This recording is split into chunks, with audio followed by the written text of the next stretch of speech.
सरकार बनाने की तरफ भारतीय जनता पार्टी ने अपने कदमों को बढ़ाते हुए स्ट्रेटेजी के तहत 195 उम्मीदवारों की पहली लिस्ट जारी कर दी है और अब इस लिस्ट की बड़ी बातों का विश्लेषण और आने वाली प्रतिक्रियाएं आप तक पहुंचा रहे हैं ताकि हर एक को सुनकर समझकर आप फैसला कर पाएं। चलिए, अब छत्तीसगढ़ में सभी 11 सीटों पर उम्मीदवार घोषित कर दिए। कहां 2-3 नामों की चर्चा थी, लेकिन सभी के सभी सीटों पर उम्मीदवार आ चुके हैं। तो छत्तीसगढ़ के 11 नामों में 11 उम्मीदवारों में इस लिस्ट में क्या खासियत है, जरा इस पर एक नजर डाल लेते हैं। तो छत्तीसगढ़ बीजेपी की प्रत्याशियों की सूची की 5 बड़ी बातें देखें। सभी 11 सीटों पर प्रत्याशी घोषित हो चुके हैं।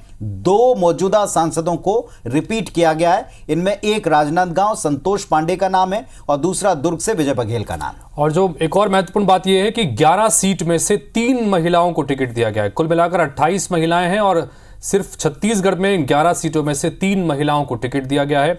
और चौथी बात यह कि दुर्ग से विजय बघेल, राजनांदगांव से संतोष पांडे को फिर से टिकट दिया गया, जिसका जिक्र अभी पुनीत कर रहे थे।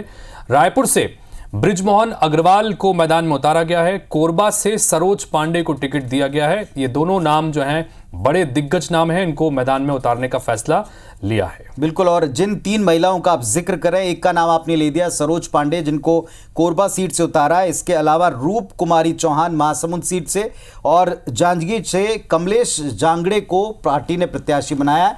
तो ये ऐसी 3 महिलाएं जिनको भारतीय जनता पार्टी ने अपनी सीट में, मतलब अपने प्रत्याशियों की सूची में स्थान दिया है। चलिए, बस्तर के प्रत्याशियों के बारे में पहले से कयास थे कि बस्तर से प्रत्याशी उतारे जाएंगे, तो आज यहां बस्तर सीट से भी प्रत्याशी के तौर पर महेश कश्यप का नाम सामने आ चुका है। बिल्कुल, और एक और सीट जो बस्तर की है वो कांकेर सीट, जहां से भोजराज नाग को मैदान में उतारा गया है।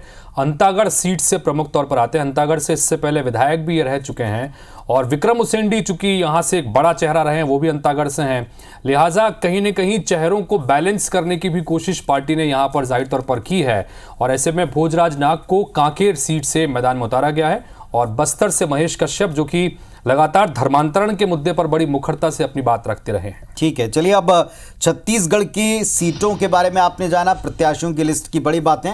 अब जरा छत्तीसगढ़ में प्रत्याशियों की लिस्ट आने के बाद क्या रिएक्शंस मिले, किसने क्या कहा है, प्रत्याशी बनने के बाद उम्मीदवारों की उम्मीद क्या है, सुनिए।